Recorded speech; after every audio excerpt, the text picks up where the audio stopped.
All right, welcome back. Welcome back. This is the People's Congress. I am Stephen Walker. We have a show for you tonight. It is going to be a free for all night, and it's going to be amazing. So we're going to start off with just introductions of our Congress. Just say your name and a little bit about yourself, and then we'll do it again a little later. Go ahead. Let's go with Adrian. Hey, this is Misunderstood Adrian. I am the CEO of IMA Industries LLC. We are the climate and culture change specialists. We're going to show up on you. We're going to change a little thing. We're going to talk about some stuff. And I am the author of a new book, Surviving Tough Times. On your march, get set, go. And we are going to take this thing back by storm. That's what's up. All right, Jerome. Welcome, folks. This is Jerome Red, a.k.a. Romy Rome, Baltimore's own.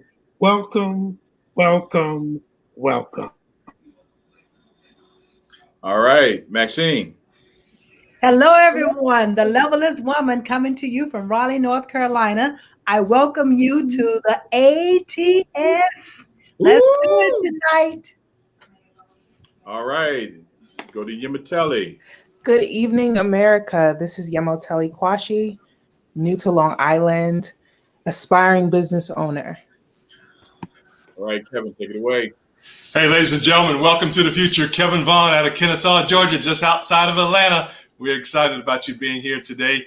I am the CEO and founder of the MLT Network, ladies and gentlemen, and we work on helping you each and every day in the area of business, education, training, and technology. Thank you so much for joining us. All right, Vicky. Hey, everybody. I'm Vicky Ryan from Richmond, Virginia. Happy to be here and be part of the People's Congress tonight. All right, Tonya. Hello, everybody. This is Tonya Harper from Martinsburg, West Virginia, one of the founders of Agape Hands Outreach. All right, and I am Stephen Walker, the host and the original owner of America, the country you live in. I have the deed in my back pocket to prove it. All right, here we go. We're going to go ahead and jump into our stories. Kevin, you have the lead story tonight. Take it away. Oh, what an honor, ladies and gentlemen. What an honor. Thank you so much, Mr. Walker. You know, ladies and gentlemen, we're excited about the middle class today. We're not unexcited about the other classes, but we are excited about the middle class. But we need to understand how important we are, the middle class, how important we are. First of all, give yourself a hand for being the middle class. Amen, amen. So I'm going to get you started here.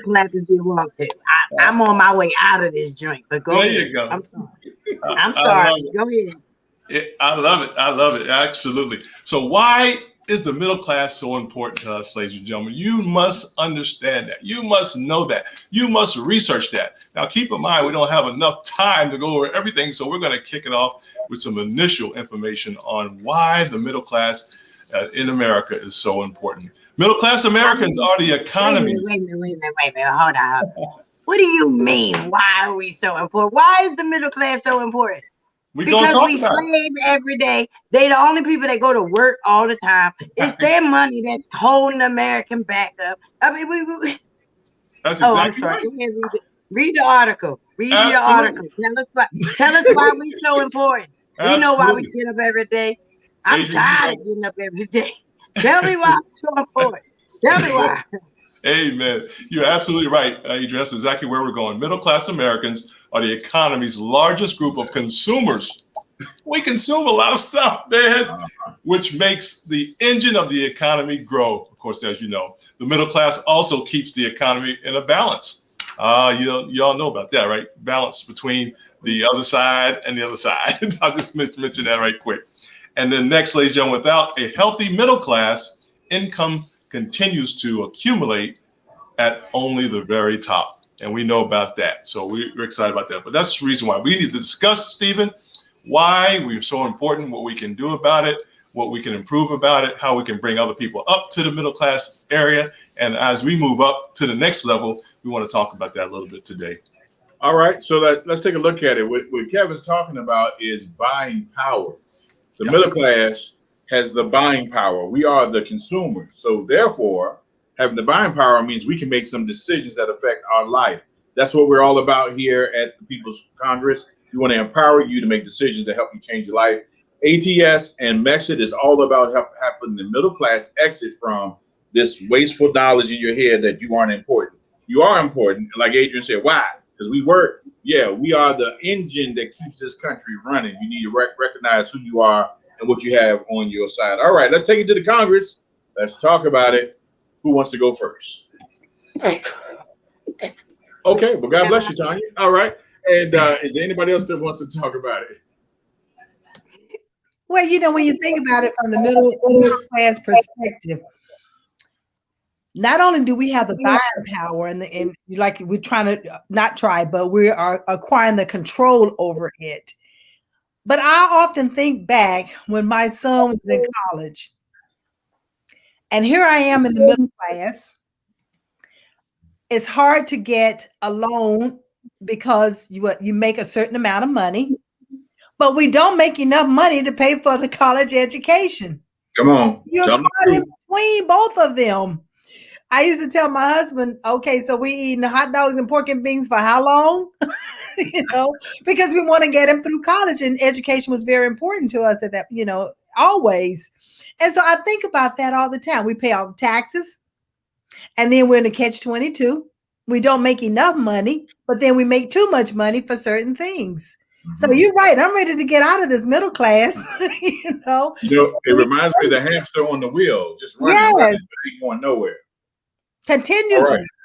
Continuously. It's a good way. It's a good way to understand it, because when you think about the hamster running on the wheel, that's exactly what we're doing. And then it says that we're juggling. So that means you go to work, you're working to slave for the money. Then you have the money, and then you run and go spend the money. So you really have no time for your family. You really are caught up in the fact that you need the money to live, and then you want the money to do what you need to do. So as long as we keep you working and then keep you spending and then keep you working and keep you spending, now it's like before you know it, you done did it. And that's how we end up living paycheck to paycheck. And check this out. You know what it is? It is, if you can imagine it. Imagine those running wheels, like 9 of them, 10 of them in a row, side by side, at a starting line. And inside of it are hamsters or little rats. It's called the rat race. The gun goes off, everybody's running, ain't nobody going nowhere. You're staying right there at the starting line. That's what it looks like. That's why they call it the rat race. Mic drop. I never thought about that. I never thought about that. Never thought about that. But until you develop the mindset, then now it's time to no longer be in that rat race. And what are we going to do in order to overcome that or to move forward? And that's where the Mexit comes in at. That's where ATS comes in at, to help us to understand that we can be in control. Exactly right. So now, Congress, let's not just talk about it, because that's what the politicians are doing. Let's be about it. Let's come up with some solutions right now for the middle class to get out of the rat race. Do you guys have any ideas that can help our viewers that are watching us tonight get out of the rat race? Well, Miss Maxine just said it all right there. She just said it all right there. Connect yourself with the ATS. Connect yourself, find out about the ATS Business University, because if you don't know anything, you'll be able to at least find the source to get to the information. And the one thing that he rests on is that you can ask the question. And anyone that knows, if you ask, like Miss Maxine says, if you ask the right question, you just might get exactly what it is that you're looking for, plus some. But that's a good place to start, because, I mean, well, I guess you can go anywhere. But no, I would rather you go to the ATS, because there's a place where you can go where you pay a whole lot of money to get a whole lot of nothing. Right. So now the ATS Business University, of course, is what we all are a part of. It is ATS stands for Antonio T. Smith Jr., the man who owns this company, ATS, and the network that we're on, that you guys are watching us from. And Mexit is his idea. That's his baby, to help the middle class exit by getting empowered and educated. And that's what ATS is. It's an online business college. There's courses you can take to get empowered and get the information that you need to make the decisions you need to make. So, all right, let's go to Maxine. Maxine, what you got for us? Well, tonight I am going to share with you an Italian hospital employee accused of skipping work. But get this, 15 years, not just with 15 days, but 15 years. You sure he wasn't in a coma? No, not at all. Not at all. 15 years. Okay, let's hear that. 15 since 2005. And now he's being investigated for fraud, extortion, abuse of office. And then he's talking about the X amount of money he has to pay back. But there are 6 managers that are now being investigated that's connected with this. Now, you might ask yourself, how in the world can an employee go missing in action for 15 years? Oh, that's easy. Inside job. That's why they're investigating those 6 managers. But the other kicker is that the manager that he was initially reporting to, the way the article states, that he threatened that person and they eventually retired. And the new manager who took the place never even knew the employee existed. And but everybody else knew. But human resources, and I'm a 35-year HR vet, and so I'm thinking, what about payroll? That's what I'm saying.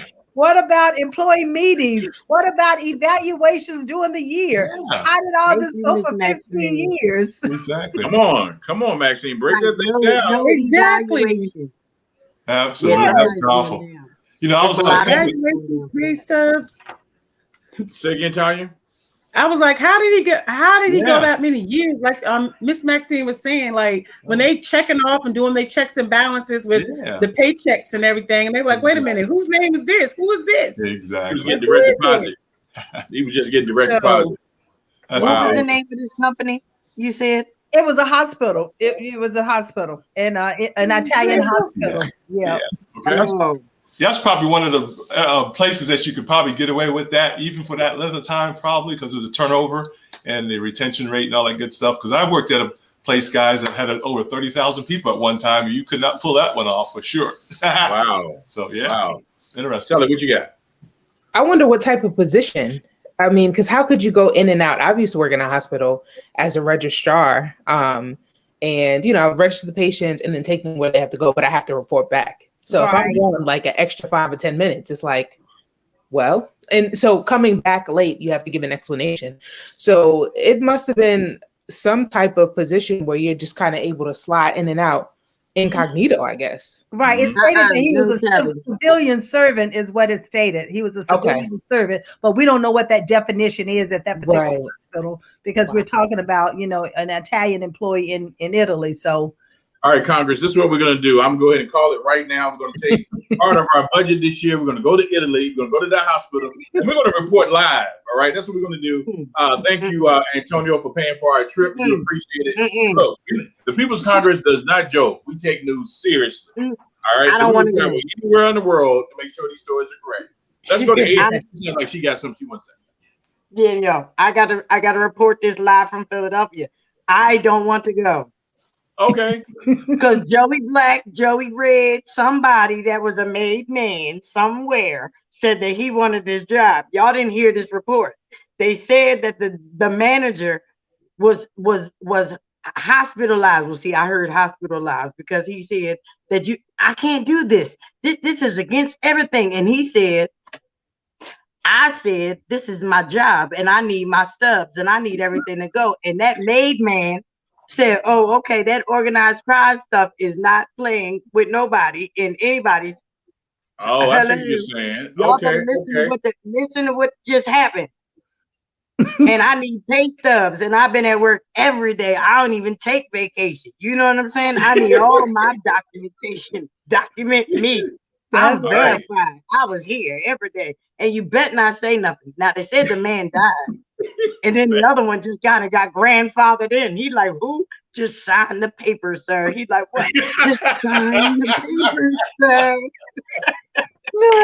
Just sign the paper, sir. Look, but look, for real though, sign the paper, sir. Make a good point because there is organized crime. This is 15 years. It's a long time. There's some inconsistency there. I mean, there's a lot of checks and balances that should have occurred in the 15-year period. And what I'm amazed about is they discovered it. Like, I want to know how they discovered it. 15 years. I mean, who looked at that? Somebody knew, and a young kid came in and said, well, this doesn't make sense. And then somebody said, well, you know, they always do that. They've been doing that. Because I'm that person. I'm gonna tell you what happened. Oh, you know, they always do it like that. Got hired and heard that the person that haven't even shown up for 15 years got paid more than them. And they was like, wait a minute, that person ain't never here. Oh, I'm telling somebody. I'm telling on this. Right, but it went on to say that the arrest it was discovered after lengthy police investigation into absenteeism and suspected fraud in the Italian public sector. So it took them that long to discover it once they started doing an investigation. But it said a police investigation. It did not say human resources. All right, let's give a hand to the Italian police. You guys are stepping up and actually solving crimes out here. That's what we like to hear. You're helping the people out. You're not a part of the problem. You're part of the solution. And we are thankful for that. All right, so let's go on to our next story. We're going to toss over to Yemateli Quashi. So we are going to talk about Instagram. And it's been funny because we spoke on our last episode about Facebook and how you can delete the app, which is interesting in and of itself. So Instagram decides to launch a setting where you can tackle hate speech and abuse.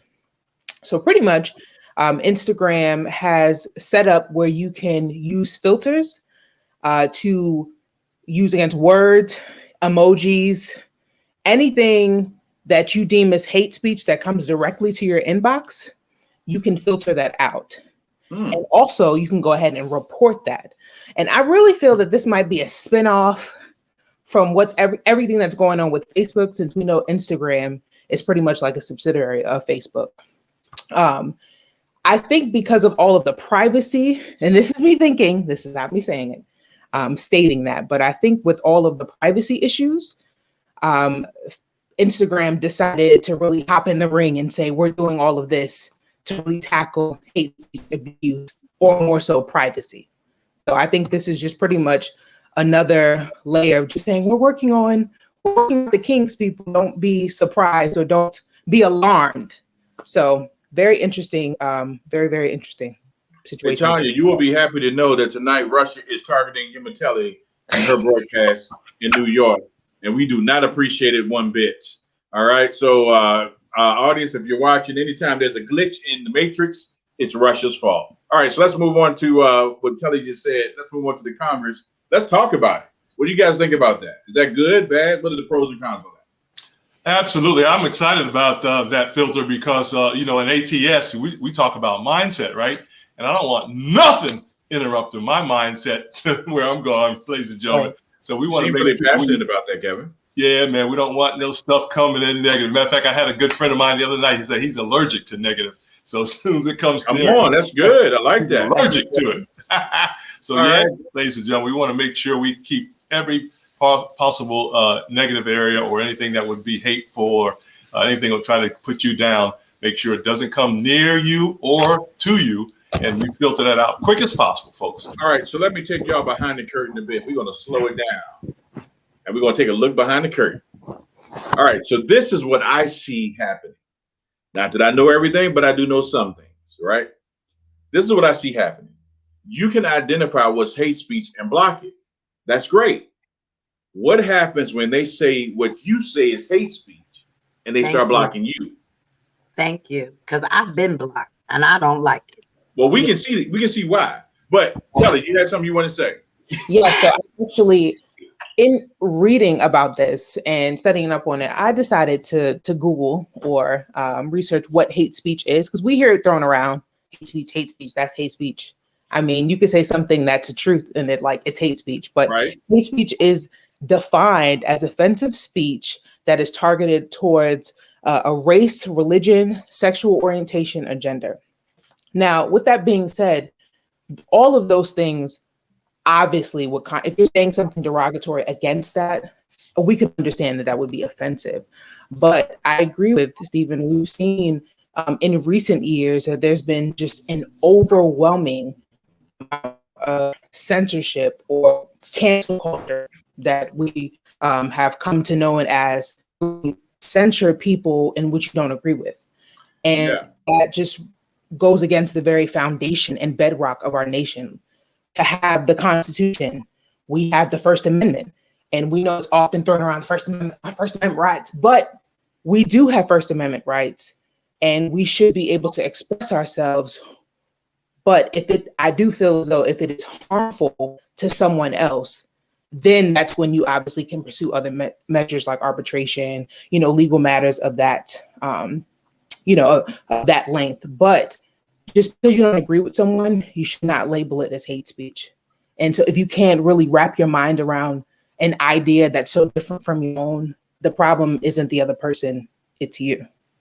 Yeah, and I'm with you on that. We're talking about way to fight through that battle you just went through with the technology. You have no idea how many times your face froze up. We got some really good shots of how you look. Yeah, you look quite crazy a couple seconds ago. But we're talking about protected classes. You know what I'm saying? With their protected classes. All of them should be protected. None of them should be above the other. And everyone should have the ability to give their opinion coming from those classes without any fear of attack, right? Freedom of speech, right? I think when we start having one class have more power and more ability to, to push forth cancel culture or to push a narrative that says that particular class that's supposed to be protected somehow is bad and we have to silence them. I think this is the challenge with that. The moment you silence one class, you give the ability for them to silence all the classes. Like, for example, you guys might not know it. I know I look white, but I'm actually I'm part African American, black. I'm black and white and Indian. I don't have on my tribal gear today, so you couldn't tell. But I'm gonna tell you, if I say something as a black man, there's a part of society that's like, yeah, brother, speak. And if I say something as a Christian, there's a part of society like, amen, praise the Lord, glory to God. But if I say something as a black Christian, somebody might say, now why? I had this happen to me. So why you got to put color in it? It's like, well, you can tell by my skin I have color, so I'm just speaking because I'm me, right? The moment they do that, they actually start to dismantle the whole protection system. They say, you know what? Black Christians are this. They say this. White Christians say this. And they start to divide up that class. And if the black Christians don't say anything, they're like, yeah, white Christians be tripping. The next thing they're going to attack are black Christians coming right around the corner. So Martin Luther King said, injustice for anyone is injustice for everyone, right? And so that's what we got to do, middle classes. We got to know, we got to stand up for our brothers and sisters. I've lived in the ghetto. You guys can't tell it, but I have. And I'm going to tell you, black people, white people, Hispanic people, Asian people, when they live in that community, they are tight. Why? Because they need each other. The lady that lives next door is like your aunt, or your grandma. You know what I'm saying? It's a real thing. We have to have that collectively all the time because we are the middle class. The people above us wants to control us through fear. You guys see it all the time played out. Pit this one against that one and all of that. And what happens is it polarizes us. And if you don't know that the people above you want you just to fight against each other so you won't pay attention to them, then you're going to be a part of the problem. What do you guys think? Let's talk about it. Well, I have a lot to think about. Can I say something? Absolutely. Because I want to talk to you and I want to talk to Telly. Because you put a whole new spin on what you're talking about. But that is the truth about what it really is. That's something all the way completely different. You can take that all the way from white and black. Mm-hmm. And that's honest. People want to have white and black conversations, but our children are black and white. So I'm lost. Like when the kids start asking questions like, Mom, who is he talking about? Who are they talking about? Like, then you start to realize that needs to be a completely different situation. But we've already lost because the second you start talking color. I was at the playground with my son, and he went to go get on this toy, whatever, at the playground. He was waiting his turn. So when it was his turn to go, he was moving too slow. And a white girl was standing behind him, and this is what she said to him. Move it, big brown boy. And I had to look at her, and I said, you know what? She got that right.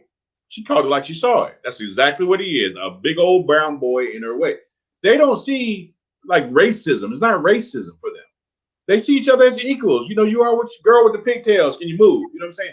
It's a real thing. And that's how we have to deal with that on a level with people, because, for example, if you're telling the story and I say, this black man did such and such and such and such, the question should be, why did you tell me his color? Why didn't you just say this man? Why does color has anything to do with this conversation? Because people have it embedded in them, and we have to help them deal with that racism, even against each other. And it's funny because it's funny that you said racism, because it's really not racism. It's more so hatred, because they just don't know.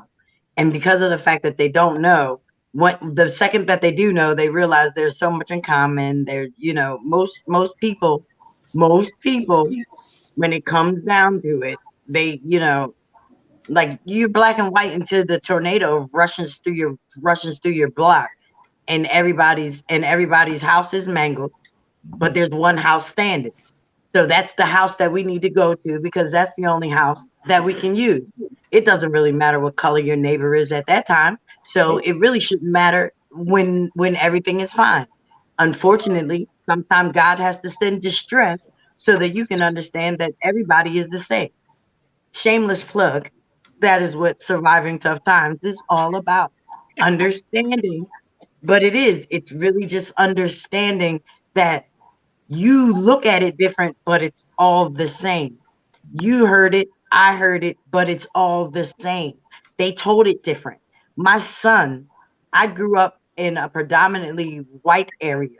My son was actually suspended from school because when he described the kid, he described him as a white boy. Well, that's different. So just imagine, exactly. But there was a black principal. Okay, I'm glad I held back from my statement, but go ahead. But do you understand? So there was a black principal. So now I'm thinking, now that don't even really make sense. But then he had to go along with his white board. And the white board did not like the fact that he said what it was. The only thing that saved my son was my son got up as simple as pie and said, I was just describing him because I didn't know his name. All right. I mean, and everybody had to stop, because he was like, if I'd have known his name, I would have called his name. But I didn't know his name. I wanted the lady to know who it was. So I just called him but they took it and they suspended him, like, for saying something racial. And it was like, and but racism happens on both sides, and it's not, it seems like it's just white people and black people, but you got Asians that are under attack, Hispanics.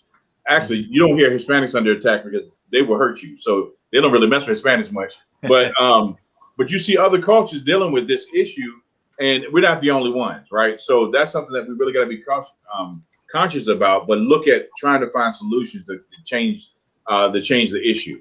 Stephen? Now, when MLT was talking about the speech, though, and the hate, I have been blocked.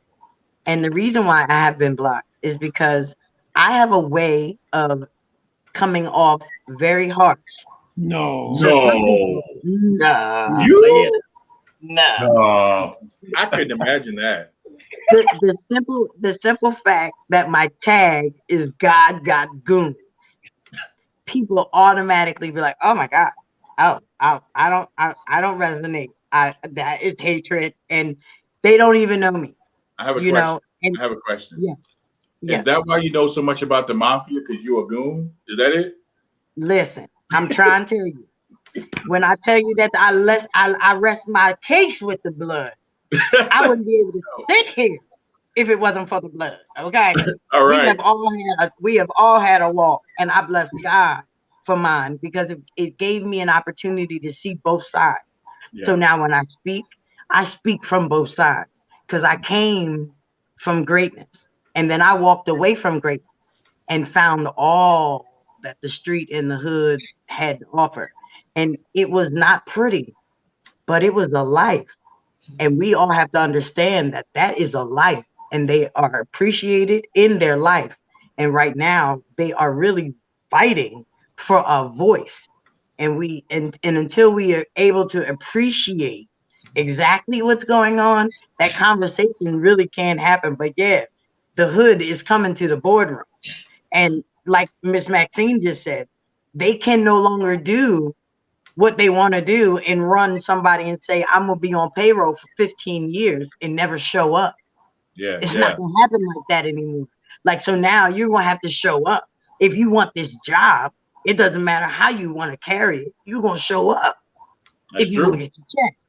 You know, so when it comes down to the hate speech, it's just like, if you have Bible study right now, they make you pay extra to meet because they're saying that we are a group of individuals, just like as if we would be another group of individuals, and we have to pay now. So it's not free. You know how you can get on a chat line and you can talk dirty all night for free, but you have to pay extra for a 30-minute prayer call in the morning.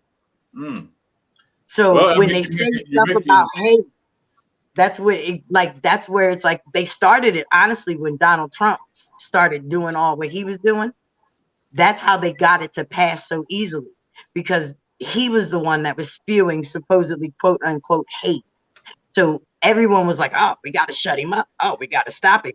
So he was the one that they were censoring in the very, very beginning of the censoring. But then he kind of like backed up real quick. And then we realized that we were the ones being blocked. And then when we got down to the gritty of it, we fought for that because we wanted to get that blocked. So sometimes we don't understand what we're doing in the process of what we're giving, but we're really giving our own rights away. Because like you said, that's a First Amendment right.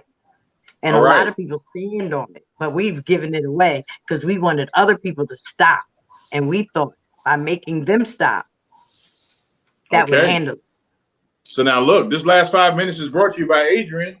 She didn't mind telling you everything that was in her mind, and she shared it with you. Middle class, you better know. She's going to let you know. And now that she's an author, she's a completely different person than the last show. Take a look. She's changed already. Hey, look, tell it, what do you got for us? What's your story? So I know we've heard a lot about COVID. It's just what we're dealing with now.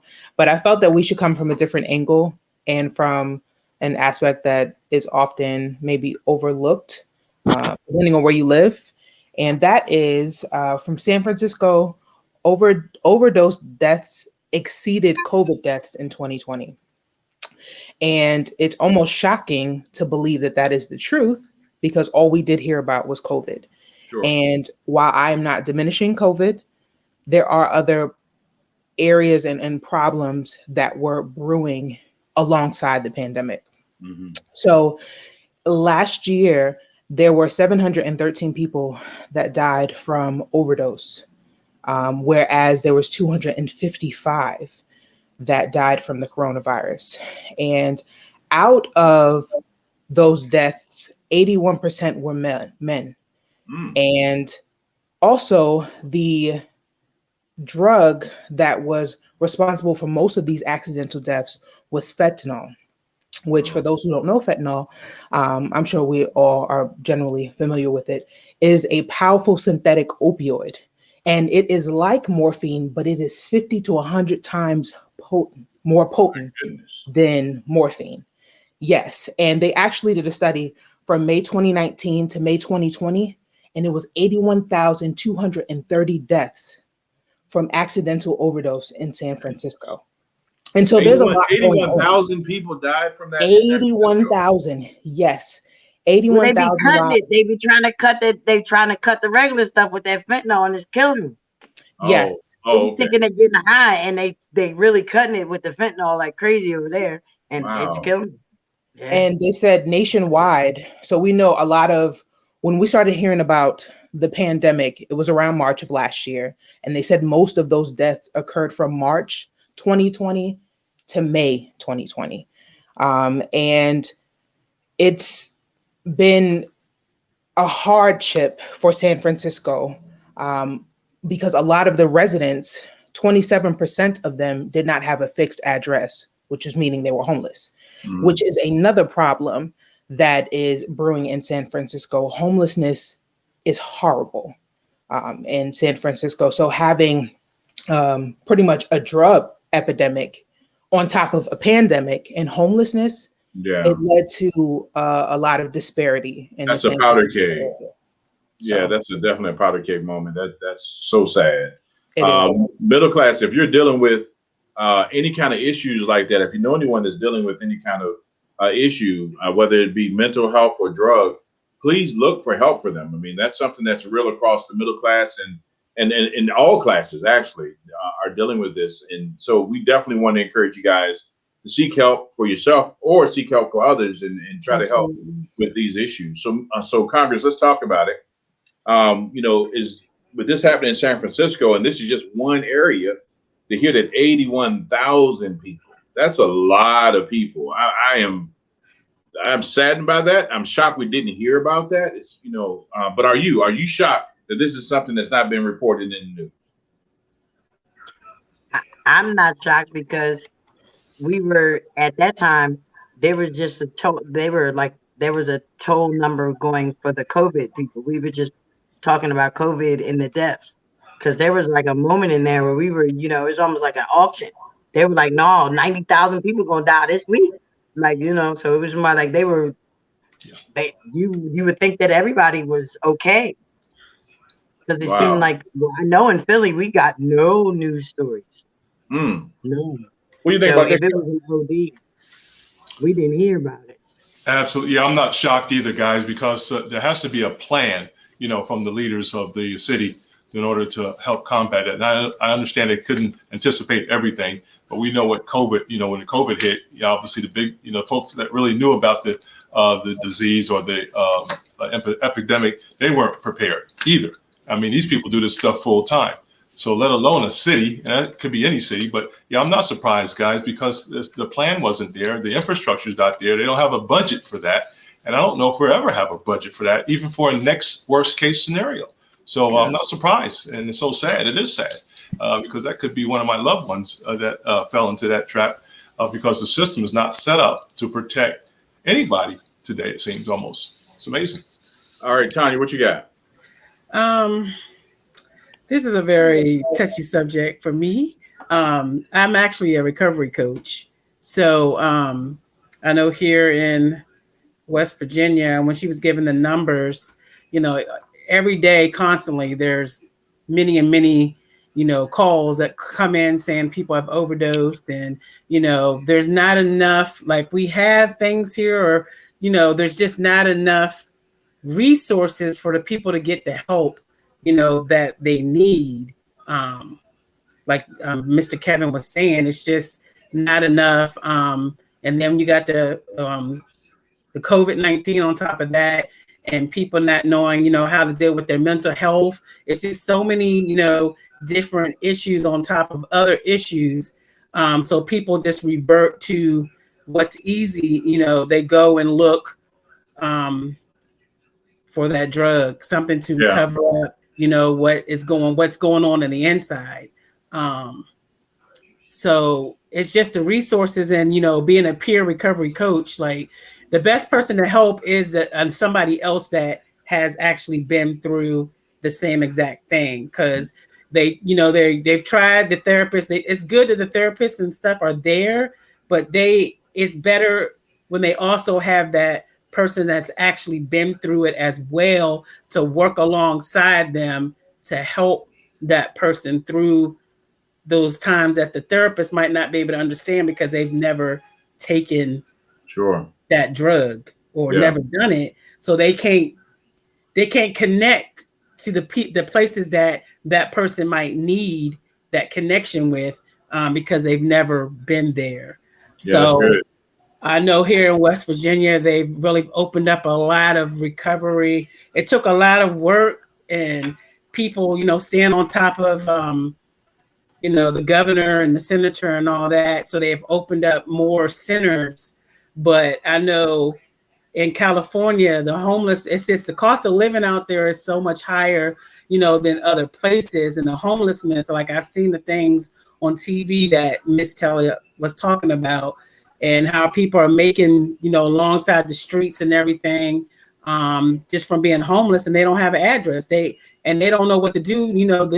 the resources are like drying up, and there's not enough, to cover all the people, that's needing this assistance. And that's where we come in. Like, we have the different programs. We all have the different things that we do that can help get the people, out of what they're in into, they don't have to be the middle class. They can be on the top, but get them back on their they feet. have to go through the skills and the trainings to get to that place, another place in life, and that mindset. If they don't need to, they don't have to stay where they're at. They're better. There's something greater for them than what they're in. But so that's the thing we got to talk about. As the middle class, there's a lot of issues that has been piled onto the middle class that doesn't affect the other ones, right? There's disparities, and there's different things that causes homelessness. There's medical issues, mental issues, sometimes divorce, loss of job. There's a lot of different things that happens. The question that I want to pose to the Congress tonight is this: with so many issues that affects the community, where do we begin to fix it? How do we create a plan? And how do we make sure that that plan moves forward so that everyone can rise up out of there? I want to hear from you, Congress. And I want to hear from everybody but Adrian. All right, here we go. Let's go. Let's talk about it. Go ahead, Vicki.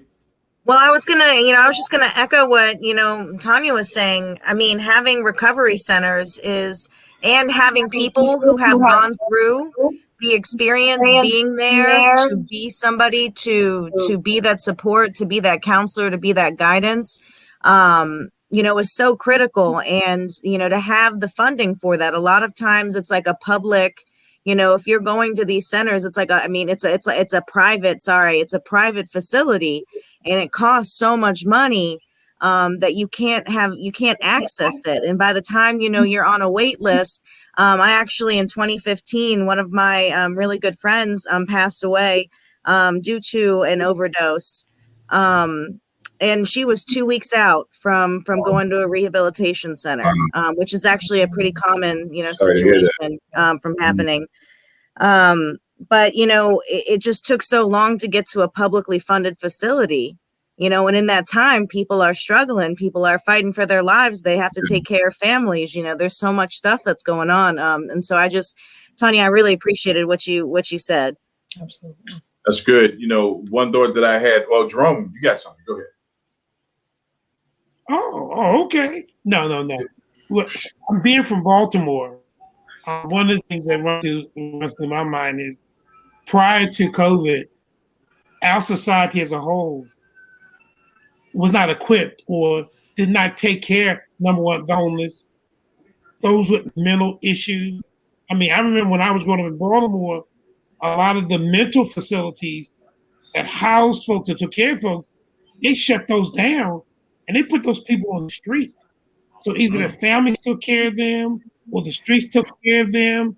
And then when they ran into police, they ended up locking them up and putting them in jail. So now they're in jail, mental problem. So the issue never really ended. So here comes COVID, and we're not prepared for that, along with what's going on. And then fentanyl, just where'd this thing come from? Where you are a first responder and you're out there checking on somebody, and for whatever reason, you might even have gloves on, and some of this stuff gets in an opening, and you're dead because you're trying to help them. And I just think it's crazy. It's absolutely crazy because we cast those folks aside. Then COVID comes and we go, and then everything's focused on COVID. And then don't get me wrong, it's serious. It's killed over 500,000 people in America. But those other problems didn't go away. They were still there. And we still got to deal with them. We just got to deal with them in a different manner. And then what's going to happen? Now we're vaccinating now. Yes. Okay. We're doing better now. But what happens when we get back to what's called normal? Hopefully we never get back to that. Hopefully we never get back to that. We never be able to get to a point where they want to say, let's go back to normal, because where we were was so unnormal, so inhumane, that the only thing we don't want to do is go back. And that's the problem. Most people don't want to go forward because they're used to seeing what they like back there, and we're familiar with it, so we know. But Brother Stephen, you're asking a question that is really planking the world right now, because the problem is we all can see where the problem is. Mm-hmm. And you're right, because the question really is, what do we need to do to start? And the first question, the first answer, or to me, another shameless plug. I mean, I guess it must be, that means it must be on and popping. Because the idea, listen, y'all, I'm telling you, because the first thing that needs to happen is we all have to have real honest conversations with ourselves. Because you have to understand, you might not have done anything in the drug part of it, but there's somebody associated with you that is. That's the person. You want to have a real genuine conversation with that person, because like Tonya said, the only person that can really help that addict is the person that's been through it.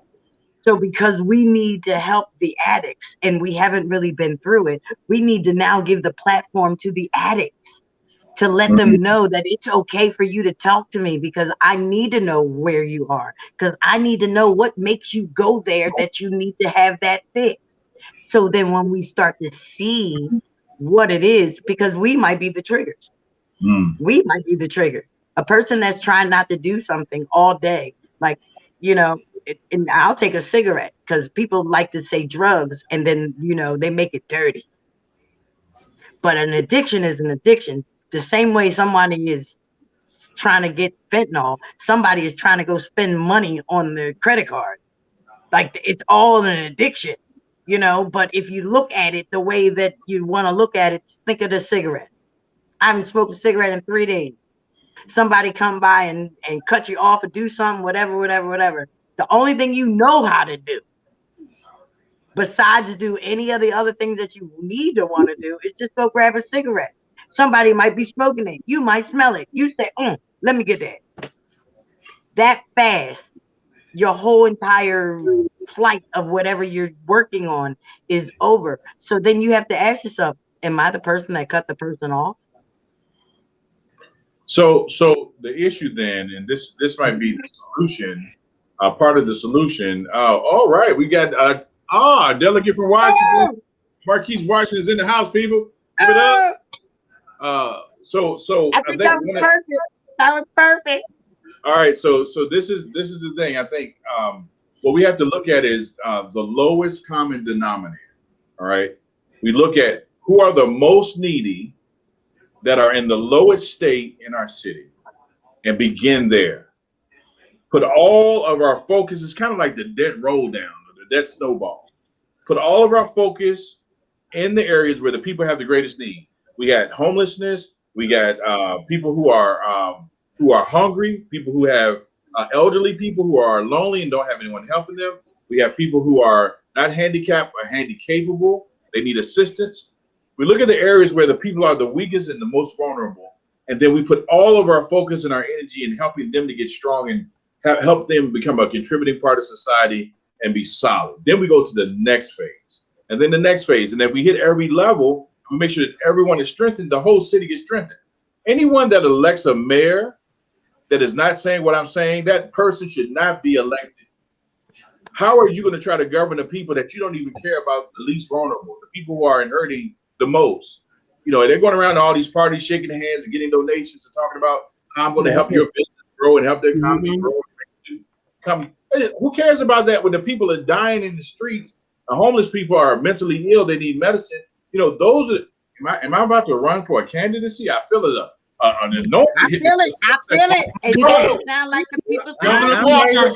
I almost put that out there. Governor.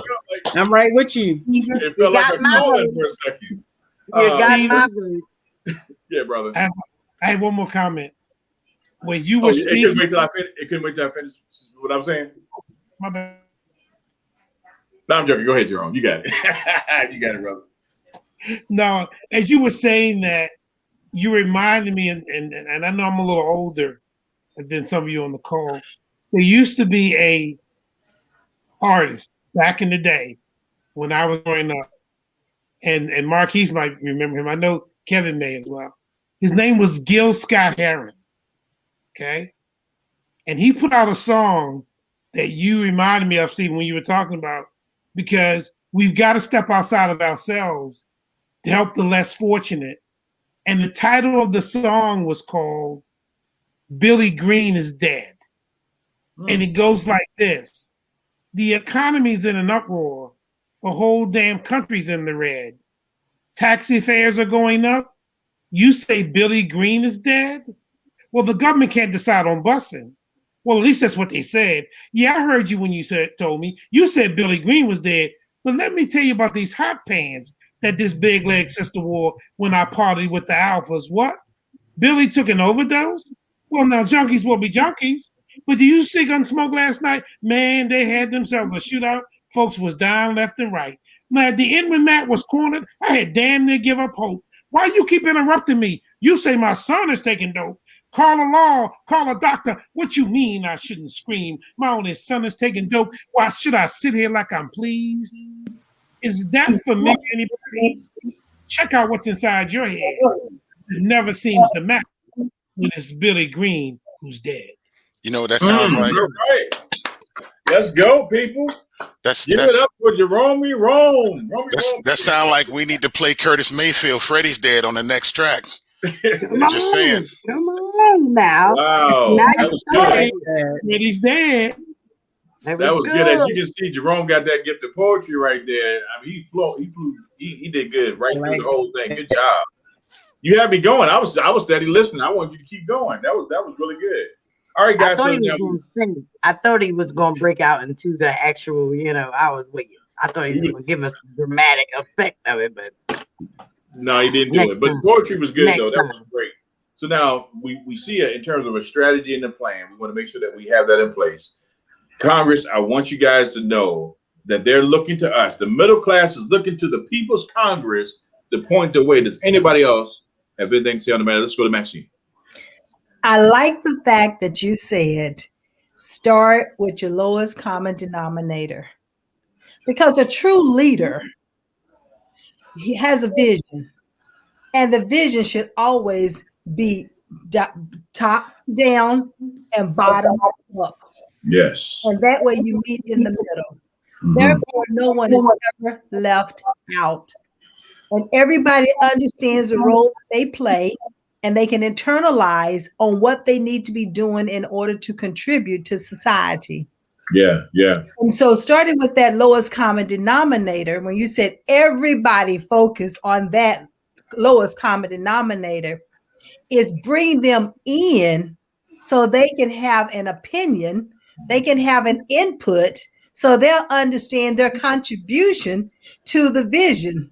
Yeah. If everybody pull in and start focusing on that lowest common denominator, but that lowest common denominator does not understand why, and nor do they understand the contribution that they're going to make and their involvement in it, and they truly belong.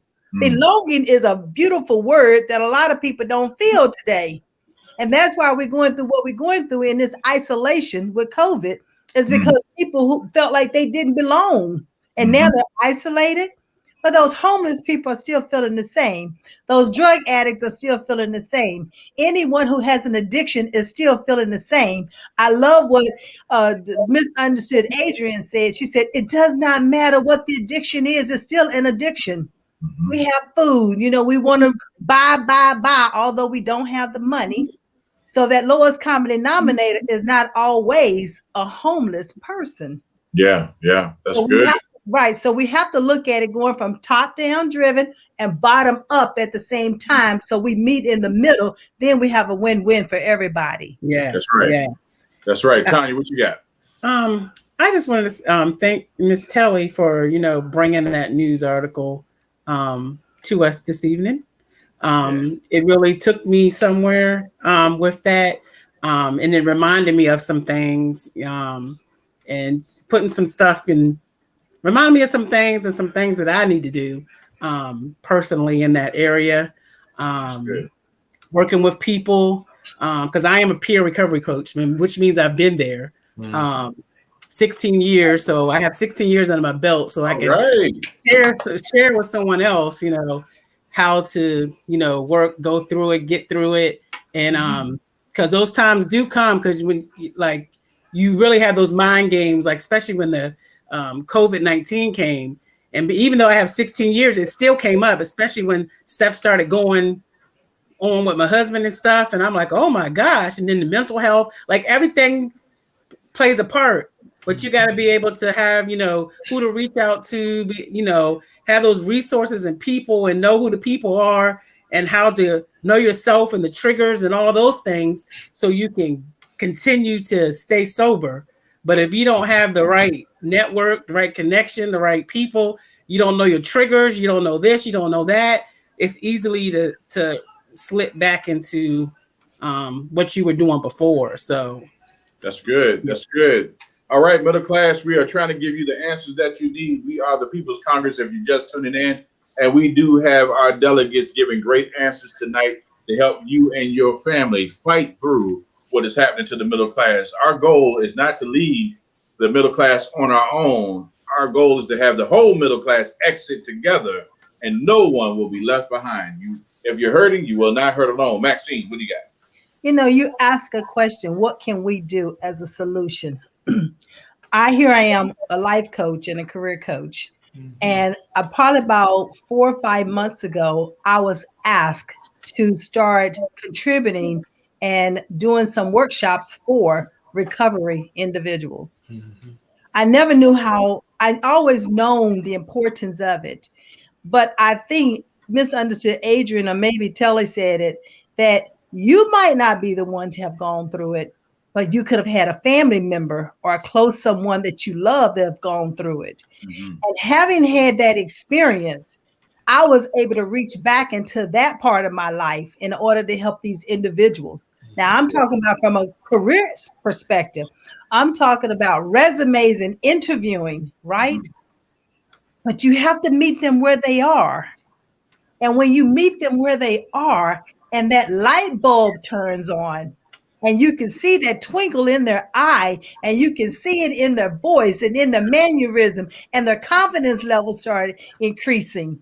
When they thought they had no hope, and you help them to understand, here are the skills that you have, and now this is how we can repurpose it, and you can start using it. And now they're thinking about, I'm going to be the entrepreneur that I want to be.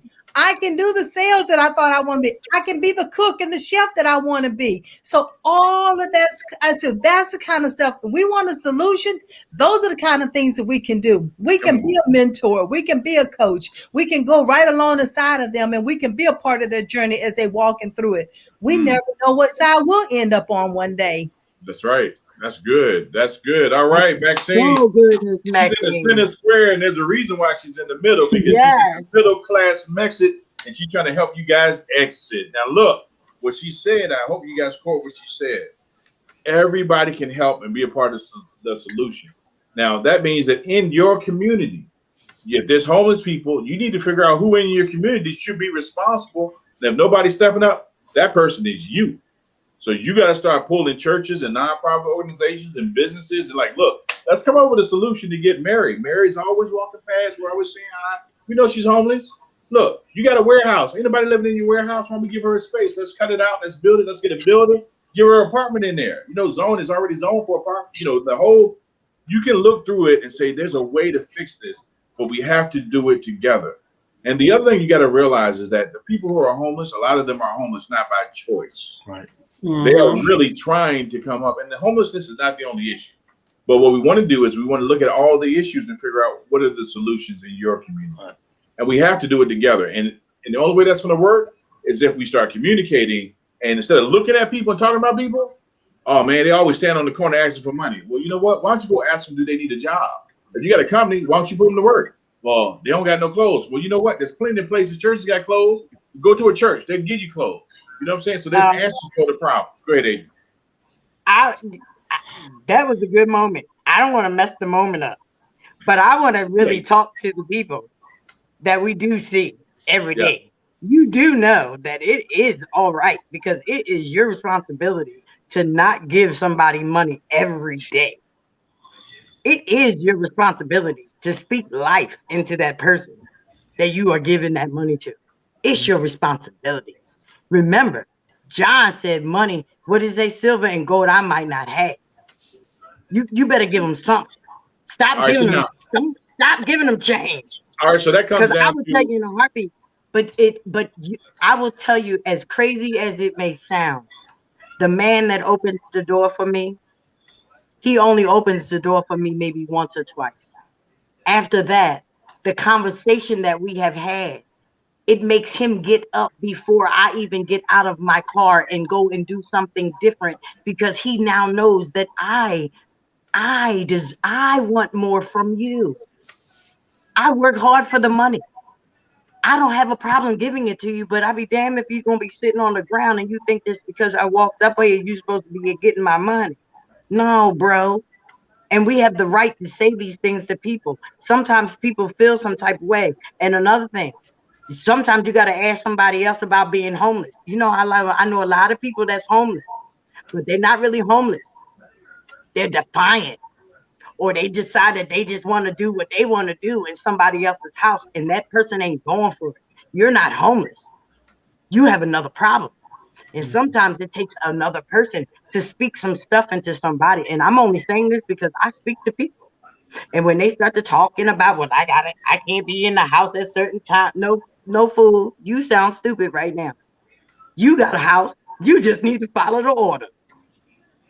You don't have to be on this street. All right, so I need to make this statement right now. I need to make this statement right now. So when I run for president, I am gonna make Adrian my vice president, because she's gonna get things done. Do you hear me? She is not playing with y'all middle class. Y'all better stop getting her all upset like this. She's gonna tell you to your face, no, you ain't getting no money. You better go get a job. Get out of here. You ain't getting my money. And look, and it's a good thing. It's a good thing. We don't want to. Those who want help, we need to help. Those who don't want help, they need there's a whole different situation with them. You're right. But we do need to focus on the positive and start looking at how do we help those who need help. The worst thing that you can see is a mother homeless with her children. Yes. Right. So that's the kind of thing that if you see that, you have to do something, middle class. Because what if that was you? And then look, I'm a moment of transparency.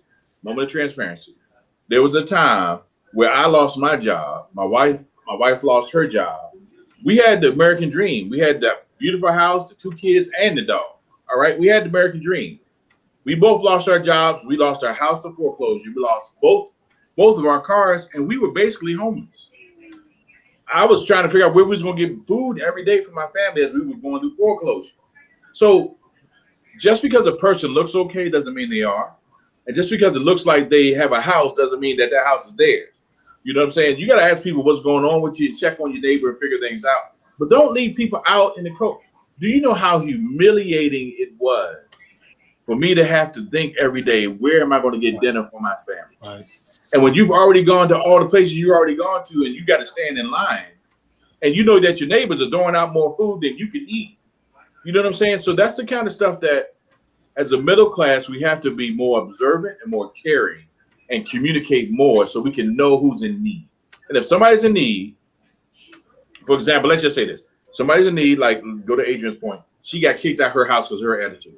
Well, you know what? There's a person in her family that she could go to and they would straighten her out. And they'll do it in love, not just abuse, but in love. And she'll listen to them and maybe she'll see it a different way. Don't give up on our family members. You know what I'm saying? We got to reach out and we got to help each other out. Look, Marquis is back in the house. And so we want to celebrate Marquis. We're glad to see that he's back and within the group. All right. So, but before I go to Marquis, I want to go ahead and jump to Vicky and let Vicky share her next story.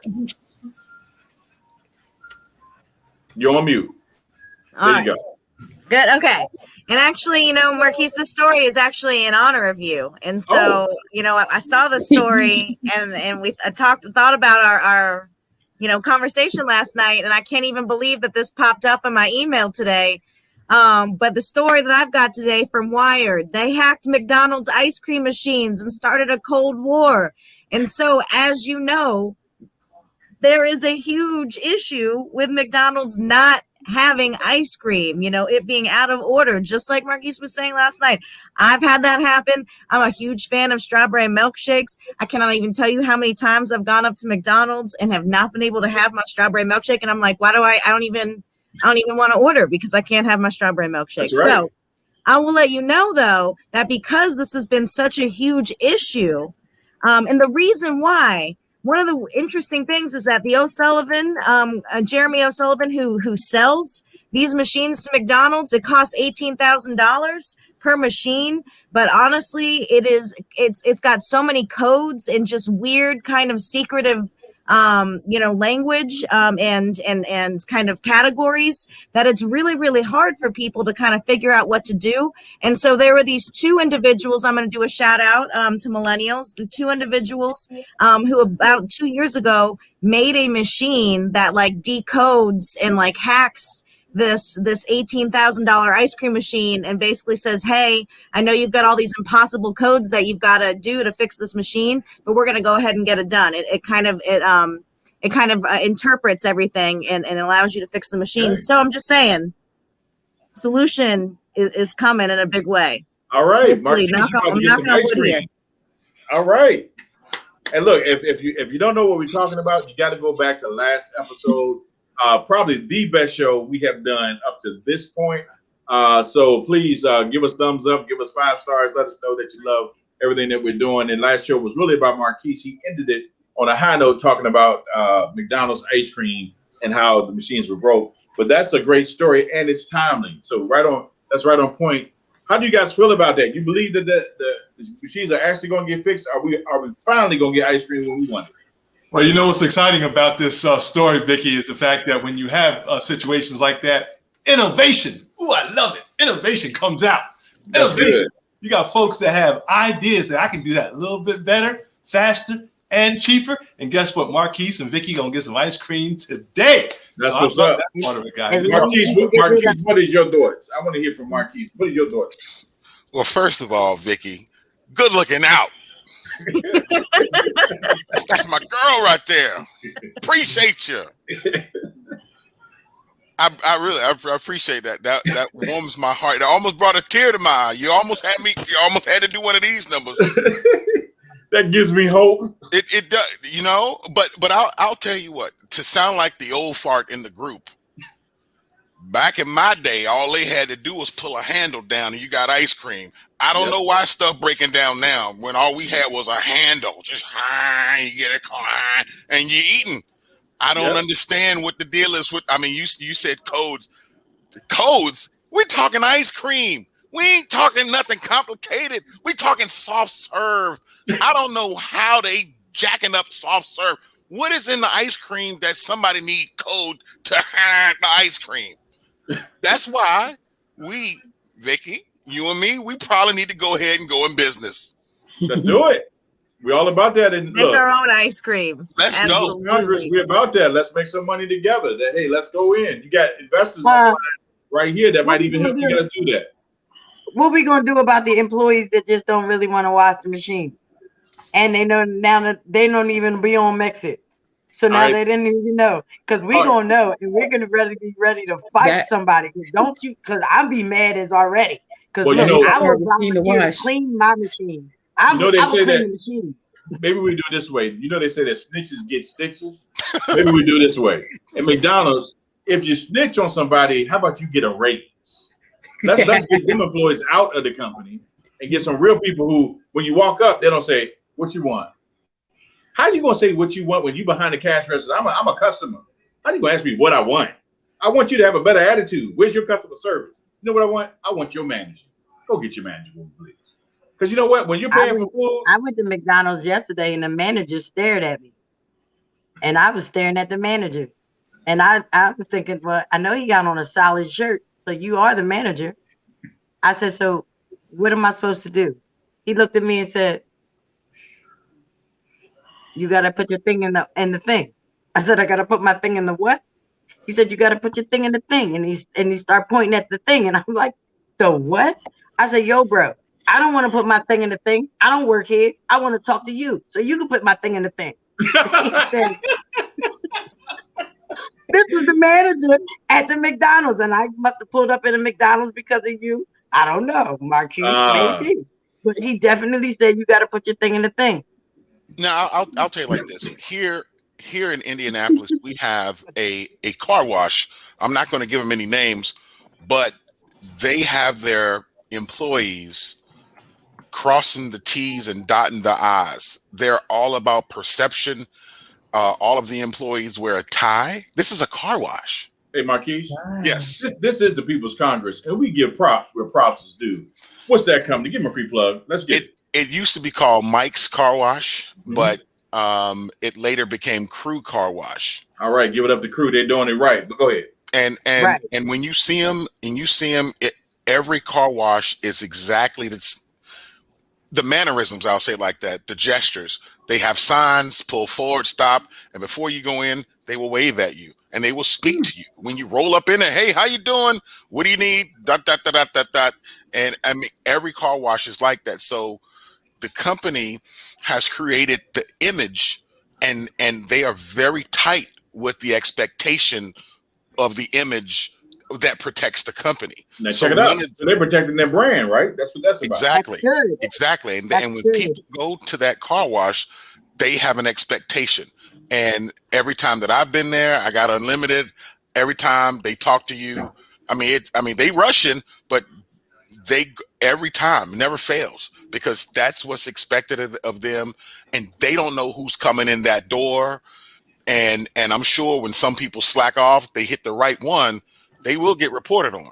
Yeah. And, that's good. And as a company, you do not want anybody misrepresenting your brand. You know, you make me think of something. You know, when you have a company like that that has stellar employees, that has a system in place, that and a business model in place that really makes the customer feel appreciated, they're giving quality service to the point where we're even now talking about them on national and international Mexit is going out across our network. You know, it speaks loud to what companies in America should be about. And I think as the middle class, we have the power, we have the buying power, we have the influence. So when you hear about companies that are doing good, why don't we shift our behavior patterns and only support companies that support us? Why don't we shift our dollars to those companies that are doing good in the community and say, look, we're not shopping at that grocery store. No, we're not going to that bank. No, we're not going to that car wash. No, we're not going to that McDonald's. The employees is tripping. And when their revenue starts dropping, their attitude will change. And that's where our power is at, people. We got to stop taking subpar for our dollar. Your dollar, you worked hard for it. You shouldn't just give it away. Tonya, what you got? All right. So we're going to go ahead and move on to, let's go to Misunderstood. Adrian, what you got? I was going to say, that's like what Kevin said in the beginning when we first started this thing off about the middle class and how important we are. We are so important. And the things that we tolerate are the things that we have to deal with. The things that we stop tolerating, we will watch them eventually change. We have to believe that. And we have to stand together in that. And it's not going to happen overnight. And we have to know that. Mm-hmm. However, just by what we've talked about this whole hour has been so in the building. It's been a part of the building. Yeah. Of, not the demo, not the knocking it down, but this has been a part of the building.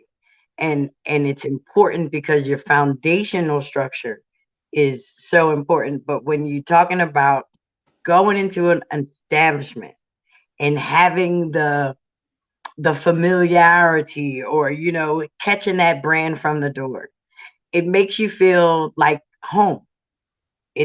There's a reason why you want to spend your money there. There's a reason why you want to do what you do. IMA industry, that's what we do. That's why we go there, to show you how to make your place look like that. So something is smiling in your building. Your employees from your bottom, you can't have a neck that is a real strong neck. You can't have a big head with a weak neck. I could put it that way, and you don't go far as your body if your knees and your ankles don't work. So you got to keep everything a part of your body together so that it look well in the place. I mean, I'm just saying. I believe you. I believe you with that big head and a weak neck. You heard it from Adrian. She said put some baby oil on those knees. Don't be coming out ashy. We want to see people representing properly in the community. All right, let's not put some on your elbows. All right, do something with your forehead. Go ahead, Maxine. You know, it brings me to start thinking about, you go to McDonald's, and I love what you said. You have to have the expectations, not only to receive service, but to ensure that you're getting that service. So as an employee, if you do poorly at the job that which you're working, they're going to reprimand you.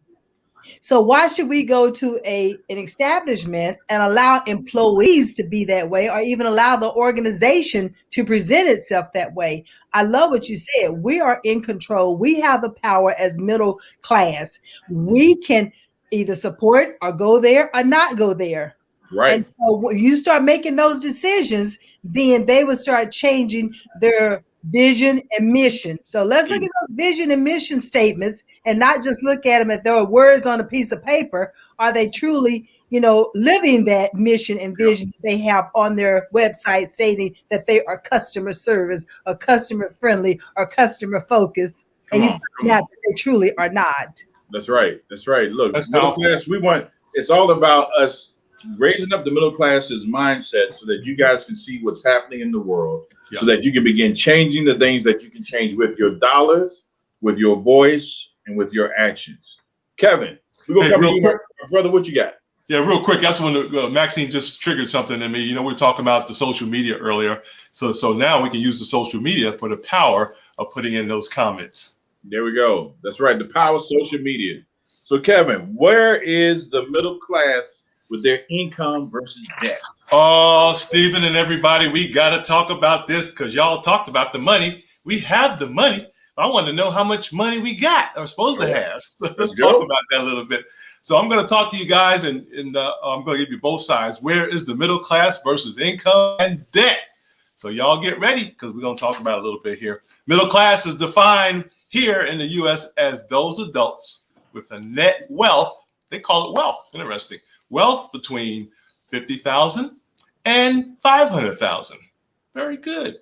Purchasing power. Yeah, $50,000 to $500,000. I didn't know that was up to $500,000. That's what I'm talking about. They be playing with the middle class so much. Like, how you gonna put us in a category and say from $50,000 to $500,000? And then you gonna call all of us middle? What kind of world are we looking at? Like this. That's why we got to pay attention, Adrian. We got to pay attention. So the purchasing power parity is used to adjust these numbers even in other countries. We even got influence in other countries, guys. Wow. That's pretty cool. Wow. Okay, second part of that, I don't know, Stephen, I don't know if you want to stop there or just read the other part. Oh, no, go ahead. Go ahead. Yeah, I'll read the debt side here real quick, guys. Now, the middle class has more non-mortgage debt than the upper classes. Wow.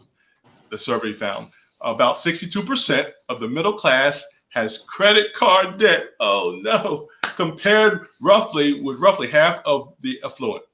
The middle class also has more student loan debt. I think we already knew that, right? Nearly half have student loans compared with 39% of the affluent.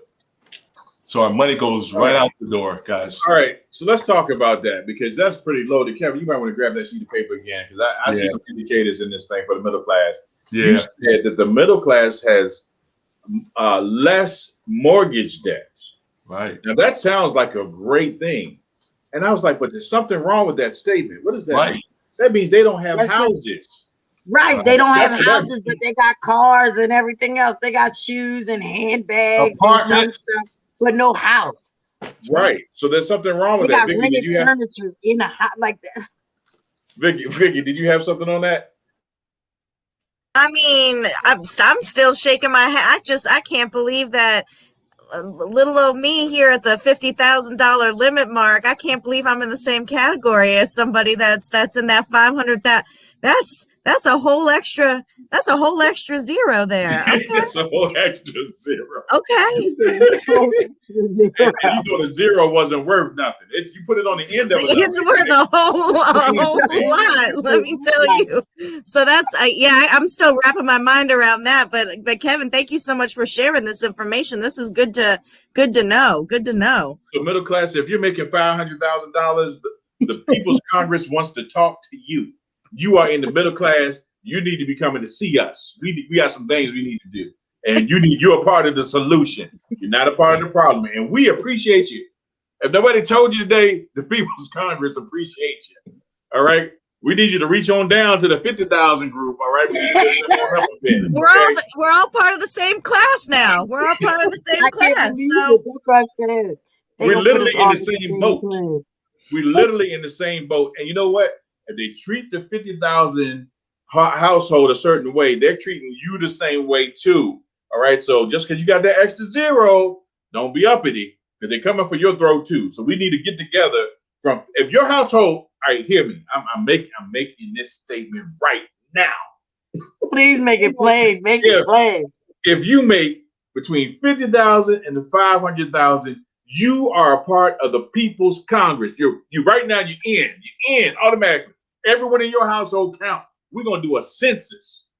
Count up the people in your household. Let us know where you at. You are in the People's Congress. Now we want y'all to give a donation to the People's Congress. No, I'm joking. But we want y'all to come together and know we got numbers. We want to hear from y'all. We're not playing.